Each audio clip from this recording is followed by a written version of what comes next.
રાજ્યમાં યુરિયા ખાતરના વિતરણને લઈને પણ હવે તપાસ થઈ રહી છે। રાજ્યભરમાં 56 વિક્રેતાઓને લઈને તપાસ, કાળાબજારી અને સંગ્રહખોરી અટકાવવા માટે તપાસ થઈ રહી છે। 4 ડીલરને ત્યાં શંકાસ્પદ યુરિયા ખાતર મળતા કાર્યવાહી કરવામાં આવી છે।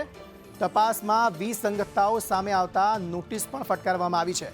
ગોંડલની ઘનશ્યામ ફર્ટિલાઇઝરનું લાયસન્સ સસ્પેન્ડ કરવામાં આવ્યું છે। આ ઉપરાંત હળવદના ભવાની ફાઉન્ડેશનનું લાયસન્સ પણ સસ્પેન્ડ કરાયું છે, જ્યારે સાયલાના ધરતી સેવા મંડળનું લાયસન્સ પણ સસ્પેન્ડ કરાયું છે। આ ઉપરાંત વડાલીમાં મહેતા ઓટોમોબાઈલનું લાયસન્સ પણ સસ્પેન્ડ કરાયું છે। અન્ય હેતુઓ માટે યુરિયા મોકલતા હોવાનું સામે આવ્યું છે। વિસંગતતા મુદ્દે 17 જેટલા ડીલરોને નોટિસ પણ ફટકારવામાં આવી છે। રાજ્યમાં અલગ અલગ જિલ્લાઓમાં જે ખાતરની બુમરાણ ઉઠી હતી, તેમાં અલગ અલગ ગોડાઉન માલિકો ગોડાઉનમાં ખાતરની સંગ્રહખોરી કરતા હતા।